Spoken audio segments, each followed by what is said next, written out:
63公斤，这样子好了。对。好。Hello， 大家好，我是凯夫。那我们今天来到的是这个林口的新进广场，这个罗宋堂Segway总代理的林口的这个旗舰店。那为什么要来这边呢？因为我们今天到了一台相当神秘的，其实影片标题也讲了啦，到了这个 Segway 最新的 GT2 跑板车，这个昨天才刚到啊，我们是迫不及待的就来这边做开箱。右边呢，这个是Hank 我们的这个维修技师，然后左边呢是 Ada。然后 Ada 是这个林口旗舰店的接待，好，所以说你来这边的话都可以遇到他。好，那我们今天就来看一下这个 GT2 到底长什么样子吧。看这个 size 就已经有这种超级跑车的感觉了。好，那我们来试着把它打开来看看吧。夹住，应该也是上掀式的。哇哦 ！OK， 我们这个开箱如果算不上全世界第一，应该也有前3名啊。哦，但是因为这不是全新的车，这不是量产车，是一个内测版本，哦，所以说到最后跟量产车版本可能还是有一些不一样，哦，那因为是内测车，所以多少会有一些刮痕啊，或者是贴纸这些东西，啊，大家就见谅一下了啊。量产车不会有这些状况。超大的保利龙打开来是把痕跟它的这个折叠结构哦，立管的部分，然后这一箱虽然很大，但是空空的，我们打开来看一下里面是什么吧。有吼，里面满满的空气，里面是空的。对，我觉得这个箱子存在的目的就是创造一些这种缓冲的空间。OK， 所以它的配件，车头螺丝，好，我们再看一下，里面看到了2个充电器，哎，好，这边是1个充电器，1个电源线，2个电源线，然后2个充电器，哦，所以说应该是你用1个也可以充啦，啊，2个充更快，应该是这个概念。再来开这一层，哇，这一层拿开这个，有点说不出话来。这个是巨人版的晋级的滑板车，给你的感觉啊，造型啊，各方面都很熟悉。就土厨还是那个土厨，踏板还是那个踏板，但是整个放大了大概1.5倍或2倍那种感觉吧。对，是蛮震撼的。那我们一样先把这个头管立起来看看好了，多连杆，然后往内扳，然后扣上去。头管的这个线啊，里面只有1个资讯线，它已经帮我们接好了。哦，量产版本不知道会不会接好，因为一般来说这都要自己接的。哦，那我们来试试看，既然它已经接好了，哦，这个资讯线塞进去，头管正圆的插进去，看一下这是什么，还是检查一下好了。OK， 空的，一样是作为一个缓冲材。那我们先来试着开机看看，单击，哎，可以开，太棒了。那我们先关掉，先把它组装起来吧。啊，确认可以开机。那就我们来，可以拿吗？1个人你要挑战吗？挑战一下。真的不要伤到腰哎。我来试试看。我不确定，53公斤，比我们家阿布还重。不行，不好施力。试试看搬这边。哦，我试试看，没关系，我试试看搬这里。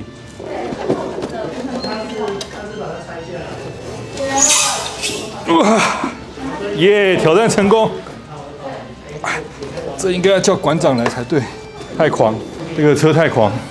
好，我们来看一下，那这个是 Thank you Segway 那一把啊 ，Thank you。这边算是一个什么感谢卡，买高级的东西才有这个东西，其他的都没有。好，那我们就先把这个头管的螺丝先锁上去吧。OK， 我们把这个安装完毕了。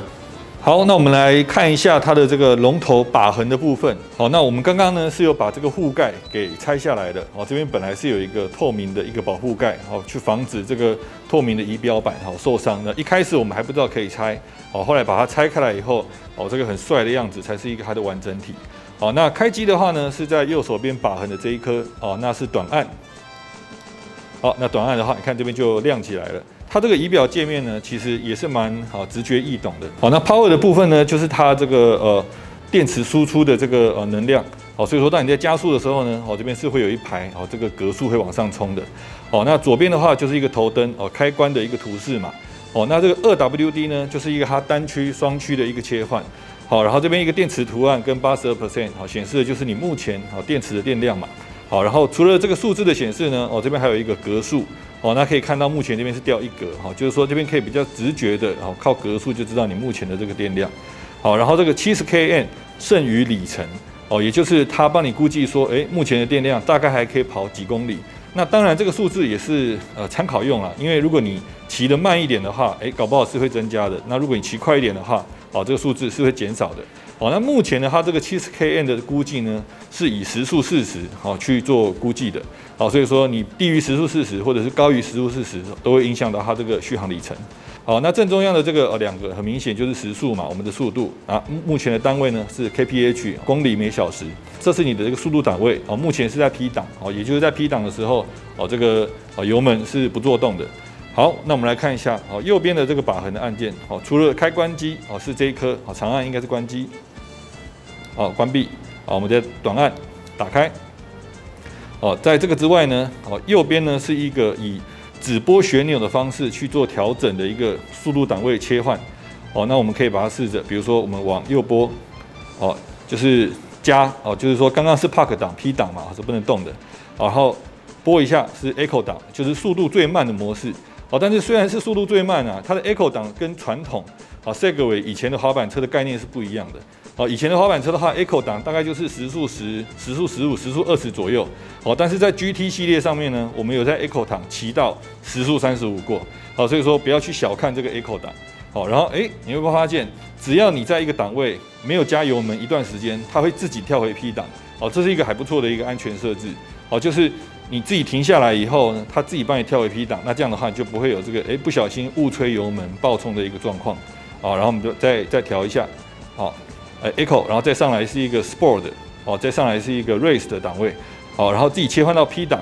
那 P 档在下面其实还有一个就是里面有个小绿人这就是行人档行人档的话应该是时速是在5，除了说左右去调整它的这个速度档位的高低之外，不论你在哪一个档位，只要长按它就会直接跳到行人档，帮它进入一个慢速模式。这也是一个还蛮不错的一个贴心的一个设计。OK， 那我们来讲一下这个左边的部分左边的按键就比较多了。这也是 Segway 第一次把方向灯做到了这个滑板车上面它的方向灯的控制按钮呢，就是这一颗小小圆形，我觉得蛮可爱的那当你把它往左偏去按一下的时候，这个左边方向灯就打出来了这是左转方向灯，而且它是会自动回正的也就是说你按了一下，它就是闪3下那这时候其实它的前方向灯跟这个车尾的这个方向灯都会同时闪，那闪3下以后不用去自己去按这个回正，它自己就会灭掉了然后往右边一样右边一个方向灯，这个方向灯的按钮的设计真的是还蛮可爱的。中间的这一颗呢当你去长按的时候是做单区跟双区的一个切换比如说我们现在是单区嘛我们长按进入到一个双区再长按单区单双区的一个切换当你在行驶的过程中呢，它就是一个定速的一个效果，不论你在哪一个速度，就是单击一下这时候它就定在那个速度。它这个除了 1WD 跟 2WD 的切换，还有一个定速的功能除此之外，如果你去拨它的话你们可以看到这边就是一个头灯的一个开启跟关闭所以说这个按钮就有3个功能了单双区，然后定速，然后开关头灯然后左边的这个是一个喇叭钮它的喇叭钮呢，如果我单击一下它是哔一声跟传统的这个喇叭声音是不太一样的并且如果说我们去按住的话其实它还是哔这么一声所以说当你需要比较急促的去做一个前方的提醒，比较紧急的一个提醒的话，你可能需要做连点这样的动作来去做提醒。必须说这个声音虽然说短，但是也还蛮大声、蛮刺耳的，所以说应该是可以起到一个提醒的一个作用。OK， 那这就是它的一个把横的部分。那我们有注意到其实它的这个造型跟 P 系列就是这个 P65跟 P100其实蛮像的，只是差在说P 系列这边还会有一个 NFC 感应的一个标示，也就是它可以靠 NFC 来解锁。那在 GT 系列上面它就没有这个 NFC 解锁的功能了。OK。然后接下来看一下它的这个刹车好了刹车的话用的是5星这是一个中国大陆专门在做这种把横配件的一个品牌，也算是蛮有名的5星的这个油碟所以说它已经是一个液压刹车的部分了。OK， 那这是它一个把横的正面的部分，方向灯点一下点一下固定亮3次哦，另外一个方向也是点一下亮3次自动回正。头灯的部分呢 ？OK， 头灯部分就是这一颗，哦，这一颗就是照地的头灯。目前有一个跟宣传影片比较不一样的，就是它这个日行灯啊，日行灯是没有亮的。那不知道这个是不是可以透过 APP 去开启？因为一般来讲，日行灯的话，就是你开机以后，一般来说下面这颗日行灯就是应该是常亮。好，不过头灯的话是确定是这个好是没有问题的。哦，很好。它要左右，不能一直同一个方向。嗯，不行。对 ，OK， 开关头灯的部分，好，没问题。好，这样就 OK。OK， 那这是它的一个折叠结构啊，上面还有一个提醒的一个警示小贴纸，我们来看一下上面是什么好了。哦，就是说全新的车的时候呢，其实应该是要先为你的这个滑板车充电3秒钟，然后才能够开机啊，不然的话，这个电池应该是属于一个休眠模式。哦，那我们拿到的是一个内测版本，所以我们没有做这个动作就直接开机了。哦，实际上应该是要先充电它才能开机哦。对 ，OK。然后我们来看一下它的这个折叠结构，其实这边用的一样是一个和 G30 Max 一样，是多连杆前班式的一个结构。那这个结构优点就是在比较省力的状况下，它可以锁得蛮紧的。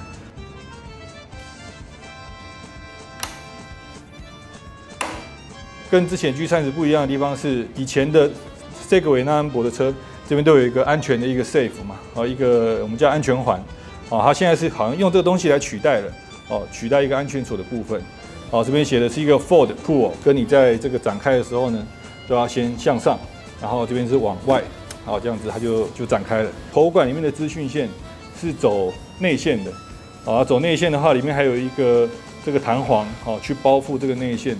让它不要这个因为磨损而受伤嘛，而且它连刹车线，那它是前后刹车也走内线哦，一般来说他们都会刹车线走外线，那这个连刹车线都走内线，让整体的这种感觉看起来更简洁一点。好，然后我们把它折到最底看看，可以折到最底，然后折到最底啊，因为它这个车子的这个结构的问题，所以好像目前没有扣的地方，你知道吧？它没有一个说，往下，然后这边去做一个扣的一个部分，所以折了以后是没办法扣住的。不过我觉得也很合理啊，为什么？因为一般来说扣起来是让你抬的嘛，但是这个扣起来单手应该是抬不动啊，所以它就干脆就是这个折叠结构是一个让你方便收纳方便让你放到车子里面或者是到一些比较狭小的空间就起到这么样一个作用。好，然后我们把它做一个收回的部分，好，这边就回去了，然后这边还要再，那这边稍微抖动一下，就已经扣住了。那理论上它这个你只要不要去拉它的话，这个应该是推不开的，这边有一个 lock 起到一个固定的一个作用，OK。正常操作的话，应该想想看就是从旁边，应该是这个角度，这样子，食指拉，大拇指扳下来，然后搬起来，好，这样就完成了。OK， 那这是它的一个折叠扳手的部分。OK， 那我们来看一下这个充电的部分吧。它的充电口红色的这一个塑料壳嘞，来把它往上搬。OK， 它不是那种自己会弹下来的，就是你搬到定位，它就定在上面了。然后这边有一个1跟2，然后这边的小字呢，58.5伏，Max 2A。当你插一个的时候呢，就是58伏2A 的一个输入。那你当然你插2个呢，就变成58伏4A。这个充电器应该是你可以选择只插一个，也可以插2个，那时间上就是快1倍。然后用的是扁头，也是完全防呆的设计。所以说基本上就是这个 rubber 打开来，就是直接我们来验证一下。对，就是正插反插一样这个充电的结构就是像 Plus 吧，对 Segway Plus， 它不一定是同一个头啦，但是造型是一样的。双插，就是这样子。OK， 那我们2条插头也给它准备好了，我们来给它插电看一下是什么样一个状况吧。然后电压100到240国际电压没问题的。好，这个已经通上电了所以说是一个红灯亮红灯。好，那我们充电中的话因为刚刚是开机的嘛，我们试试看，如果充电中，如果把它关机，啊，关机的话，这边会显示一个小老鼠，有没有像 mouse 一样的一个插头的图案？就是应该是充电中的意思啦。然后这边就是96%，一样会显示你的这个充电的这个趴数，以及用格数来提醒你。然后我们充电中应该也是可以开机的。但是充电中开机的话，一样充电图案是显示着的。然后充电的这个指示灯也是在闪的。那理论上在充电的状况下，现在是 P 档嘛，我们把它切到比如说这个行走的一个档位，理论上应该是不能动的。没错。OK， 那就是说充电中的话，其实就是说可以开，但是实际上呢，这个车子是不能够动的。我们调到这个其他档位，Sport 档，一样。就是充电中就是充电，就是不能够边充边骑这件事情。好，我们就把它拔掉吧，它的这个充电的符号就跳掉了，然后就保持一个开机的状况，然后如果这时候你再切到比如说行人档，吹，它就会动了，它就会动了。目前的话是零启动的是零启动的，所以不用再滑一步了，因为这个滑一步感觉是非常非常的痛苦。那但是不知道如果说连接 APP 以后有没有办法再让它改成，比如说滑行启动。好，那这个是充电的部分。充完电呢，这个就把它软塞一样塞回去，然后盖起来。好，我们再来看一下其他地方吧。OK， 那我们现在来看到它这个前面的一个避震，它目前用的是这个多连杆的。你看这边有一根一根、两根去做这个避震的这个行程。而且这边有一个这个弹簧的这个阻尼可以去调，左右两边都有一个 fast 跟 slow 的一个贴纸。所以说你在这边把它往上调的话，就是阻尼回弹速度快，然后在这个方向把它往下拨的话呢，就是阻尼回弹的速度比较慢。然后如果是另外一边的话，就是刚好相反所以它这个贴纸在另外一边的话是slow 在上面 ，fast 在下面。那基本上就是如果你把这个阻尼有没有这边就是也可以调段位了。如果说你把这个阻尼调到这个最快的部分，往上调的话，那就是说它遇到任何的这个bumping遇到这个震动的时候，它这个弹簧会回弹的会比较快。这还是要看每个人骑乘的路感去调试。但是我个人的想象是说，如果你今天过的路是属于高频次的，就是一直会有这个颠簸颠簸的这个深度如果是比较浅的，但是频次又很高的话，可以把这个阻尼试着调到slow的部分。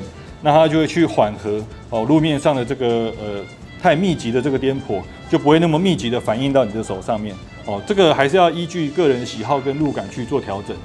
那目前用的就是一个0到15有一个15级的调整，而且它前后呢都是可调的，前后都是0到15级，多连杆的，加上可调阻尼，滑板车来讲算是很顶级的一个配置了。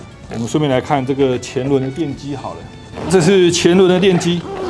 他们用的是11寸的电机，然后胎宽的话，9点多公分，将近10公分，这个将近要到4寸的一个胎宽了，感觉这个抓地力也是很强的，不是越野胎，但是应该是属于这种在一般的柏油路上，应该是算是抓地力好的一个胎，然后它的碟盘的话，我们看一下碟盘的有没有尺寸，碟盘尺寸是没有标，应该将近有13或14公分，应该是13或14公分的碟坎，然后打孔，所以这个制动力应该是非常强的再加上这个油压的这个碟刹的部分，一样一个反光片，然后 Segway 02是 GT2的意思，然后但是官网上面看到的这个颜色有没有 GT2？我记得这边应该是一个暗金色怎么现在有一点看不出来？还是光太强了？你们有看出它的一个暗金色吗？感觉还是铁灰色嘛？对可是我印象中它的发布会里面铁灰色应该是 GT1 的颜色，然后 GT2 应该是暗金色不过内侧版嘛，对，所以请不要以这个为准然后超大的一个又宽的一个踏板，我们来量一下好了。我记得 P65 是22.2公分，这个不知道有没有更宽一点？哇哦 ，OK， 这个到了25点多，将近26公分宽的踏板，然后实际上可踩踏面积的话，你大概可以从这边开始算因为这边也是属于平面的可踩踏的面积，然后尾巴的话，脚也是可以放在这边的，所以我们来算一个可踩踏的一个宽度，将近68公分，将近68公分的一个又宽又长的一个大踏板这边不能按压，这边纯粹就是一块哦，独立的一个造型。侧面的部分，脚撑的这个结构还是像是他们125的那个系列的，对，但是整个又变得更强壮了一点。哦，然后这边应该是有侧胸哦，有磨到，所以它哦这个有刮了一片，对。但是我还是期待说它是不是可以再更有力一点，因为车子是真的超重。哦，所以说这个不知道用久了会不会有这个松动的可能，哦，不确定，我们这要用一段时间，哦，然后把它拉过来看一下这是什么 ，Design by Segway Innovation Group， 哦，好，我们来看一下它的车尾 ，OK， 那这是它的后轮的部分，哦，后轮是单摇臂，哦，这边是一个摇臂，然后一样，这个碟盘跟这个液压的双卡钳。哦，然后在这边一样有一个可以调阻尼回弹速度的哦，这边一个 slow fast， 这边可以去做一个调整哦，然后去转它的时候一样会有一个比较明确的一个一段一段的一个感受哦 ，OK， 然后这个土厨是不能踩的哦，这边也有贴纸跟你说这是不能踩的。那这个正后方就是它的一个尾灯一颗尾灯算是正常表现了哈。然后这边有一个Segway 的牌哦，然后我们开这个方向灯哦，方向灯一样哦。当你打这个右边的时候，就是右边闪3下啊，然后左边闪3下啊，然后这个的话是按刹车就会有了嘛。OK， 按刹车的话它是亮起来。OK， 头灯开启的话，尾灯会跟着开启。然后在头灯开启的状况下，再拉刹车的话，尾灯会变成高亮哦，这是尾灯的部分。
好，那我们现在来帮他打个气。我们来去外面试试看吧。我们先拿出去啊，给你签好了。它现在在行人模式，所以你轻轻油门轻轻踩，它会辅助。好，我们来测试一下行人模式，行人模式的速度。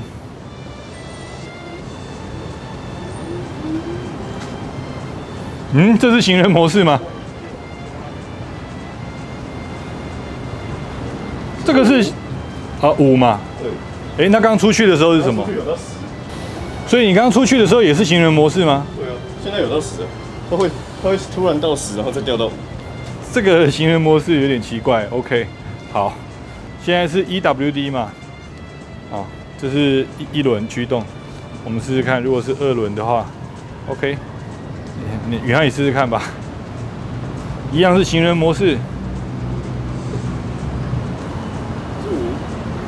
5，可是你出去的时候远远超过嘛？出去的时候有到10，这个有点奇怪，它的行人模式的设定可能还没有很完善。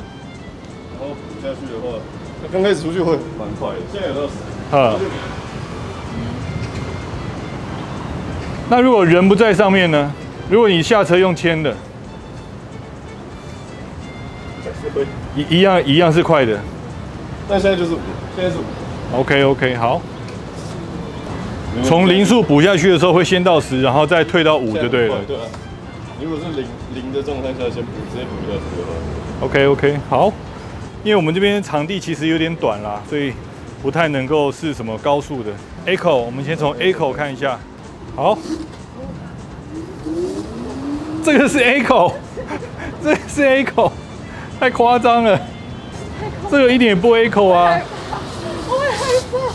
这是什么 Echo？ 我写一下。 Gosh， 你要拿这个贝尔夹。有点太快。对啊。你现在是1轮区还2轮区？我把它换成单区开。好，好，现在是单区的 Echo， 试试看。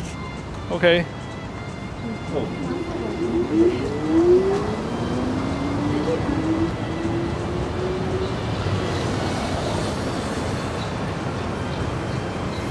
所以说单区的有比较慢一点吗？我感觉差蛮多的，差蛮多的。双区太快了。是。OK， 所以但是你刚刚应该没有让它加到最高速度吧？刚刚加不到，只有我刚刚到35就停了。OK， 所以说 Echo 你刚刚已经试到了35，然后它停下来的时候会自动回去 P 档。OK， 这个设定倒是蛮不错的，就是你车子停起来的时候，它自己会进入到 P 档。现在理论上是转不动的。转不动的。OK， 防止爆冲。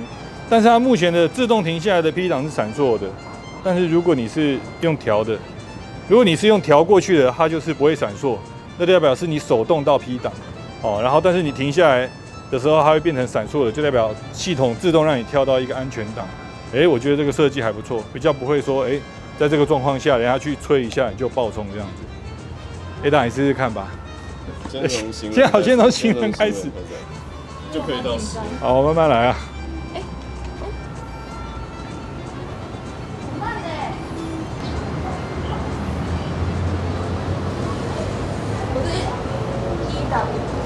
53公斤，应该比你重吧？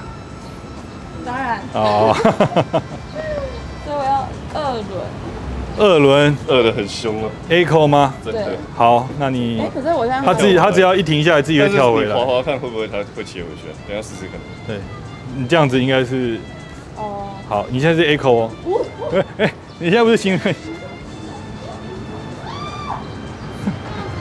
有那么恐怖？那个真的很快。我觉得。怎么又慢下来了？因为我不敢加油，我觉得太快了。哦 ，OK， 那我就不挑战行人了，直接从 OK 单区 Echo 试试看，零启动。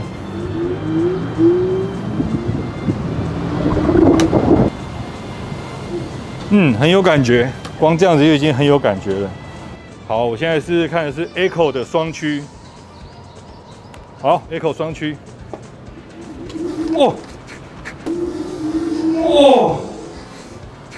太恐怖了。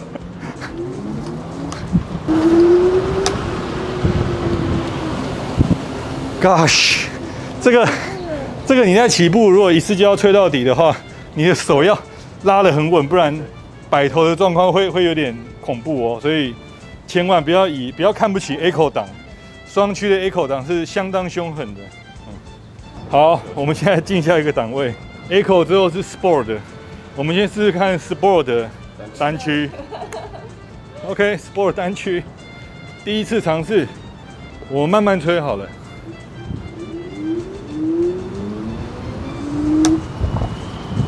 是可以接受的。Sport 单驱，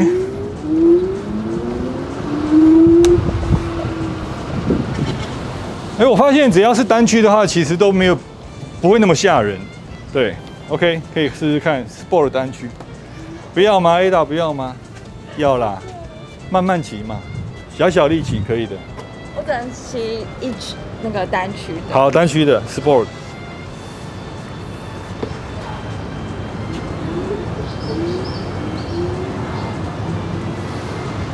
对啊，看起来也还好啊，是可以掌控的范围。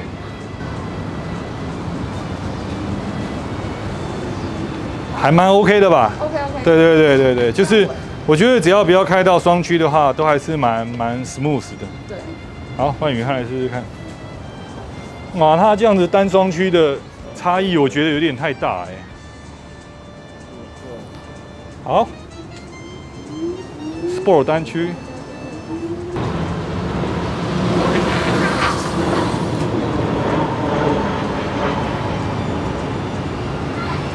回转半径还是蛮大的，这个因为这个轴距也拉得很长了。单驱感觉比较 smooth， 真的是差蛮多的。好，那就先由你来挑战吧。就是双驱的起步一定要这样。对，还是不要那个先 smooth 一点，不要太凶。我们这台车是绝对是安全为上的。不要吹到底哦，慢慢来先。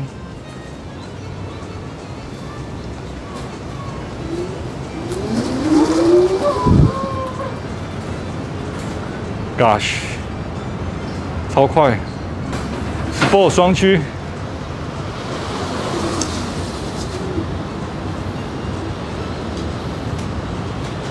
是不是只要不要起步的时候吹到底，其实还好啊？可是你骑出去之后，你只要多转，它就哦 ，OK， 转一点点其实还好。所以即使起步的时候你转的比较小力，但是只要加速过程中稍微多转一点，力量是很明显的。OK， 40，那就2秒就到了。好，我来试试看吧。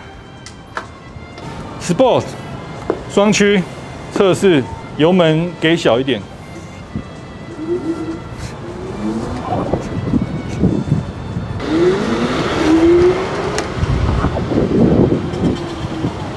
就是一开始我的油门已经给很小了，但是只要你在加速过程中觉得说，还蛮慢的哦，还蛮顺的哦，然后想要大胆一点，再吹个大概不到0.2公分吧，就大概2 mm， 就整个又爆冲过去了，所以导致我这个吹有点非线性，就是你只要稍微动一下，就是推一下这种感觉，对，因为确实这个不小心吹一点，它会有一点力量要很大，不然会有点拉不住。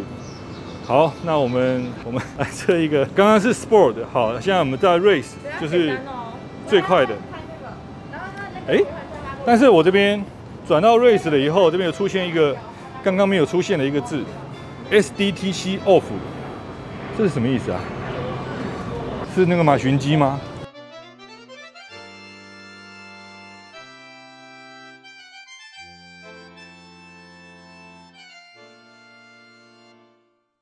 双驱的模式下，行人档没有 ，Park 档没有 ，Eco 档没有 ，Sport 档没有。就是在 Race 档的时候，如果你开双驱的话，会有一个这个 SDTC Off， 但是你切到单驱就会消失。那我们现在试试看Race 档的1WD， 现在刚好天色有点暗了，我们也可以把这个头灯给它转起来。好，开头灯，好，然后再回到 Race 档，好，试试看。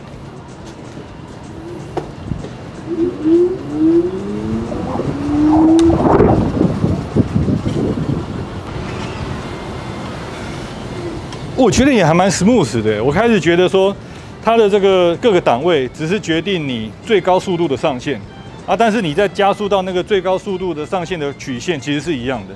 就不论你是在 Eco 还是 Sport 还是在 Race， 你加速的曲线都是一样的，它只是决定你最高速度的上限。但是你开了双驱以后呢，就是你可以在更短的时间内加速到那个速度上限。哦，目前的理解应该是这样子。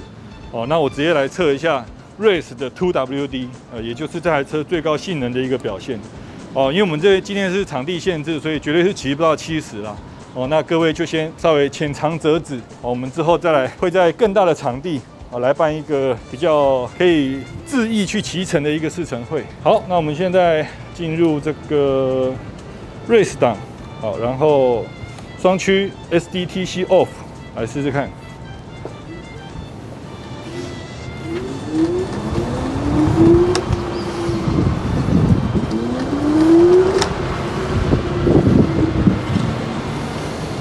不知道是我已经习惯了还是怎么样，我感觉 Race 档的这个双驱跟 Sport 的感觉好像差不多。也有可能是当你油门没有吹到底的时候，其实这两个给的这个力道跟加速曲线其实都差不多的。雨涵来试试看吧。现在是 Race 的单驱，好，没问题。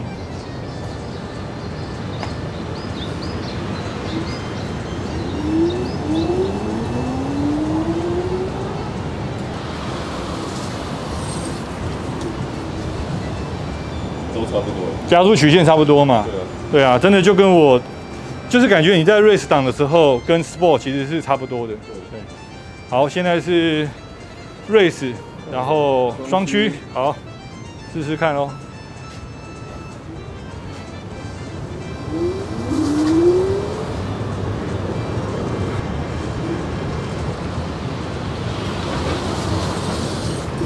对，我很明显的感觉到轮胎抓不住。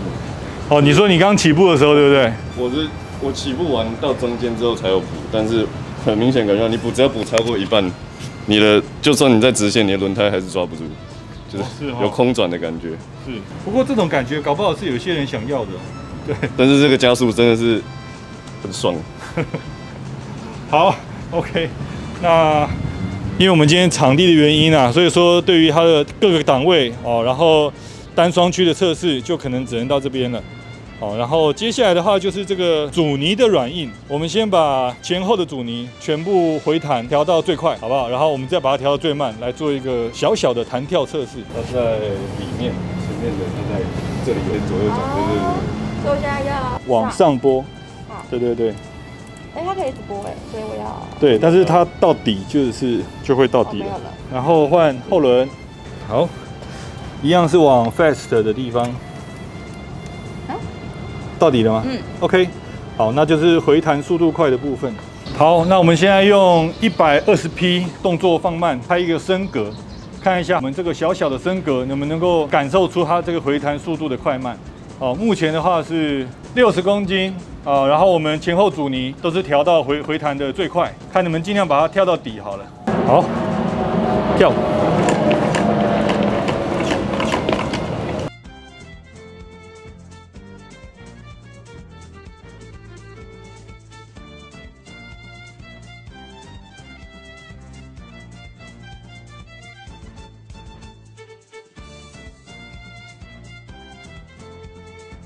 OK， 我来试试看吧。我好像踩不到底耶。那行程很长。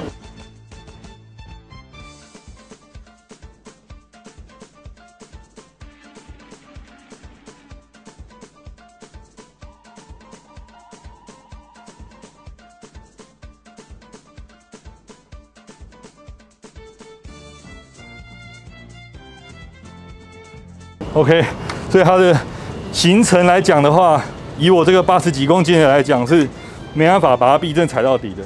但是遇到一个大窟窿就很难说了。如果今天是一个大窟窿的话，有可能是会打到底。我们直接把那个阻尼转到最慢，看一下它的回弹，调到回弹最慢。那一样先由允翰来做尝试。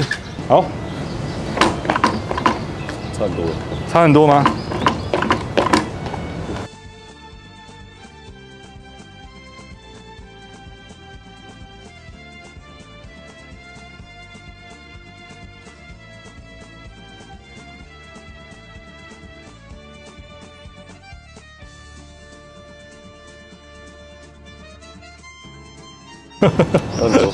感觉它变很硬，变很硬。你看，真的，它感觉有点弹簧弹不起来的感觉。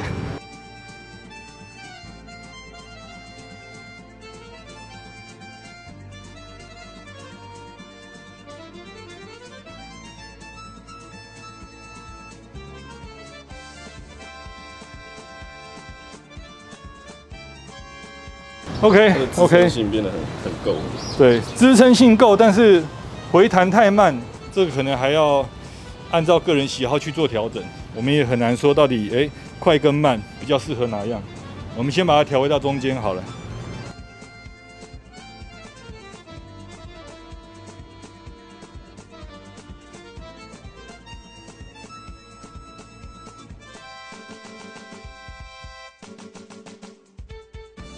好，那以上就是我们今天对这个Segway GT2 的一个简单的一个开箱跟分享。那我们都知道它确实需要更大的场地来展现它的性能。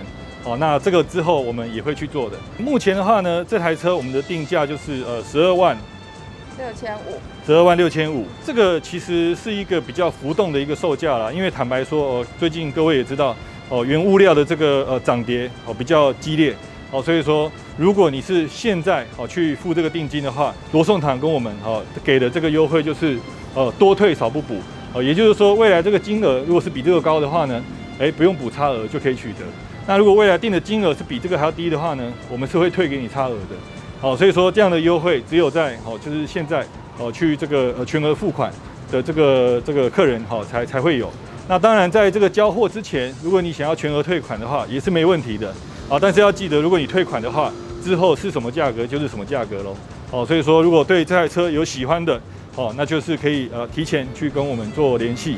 好，那目前这台车呢会在北中南3个地点会做一定时间的一个展览。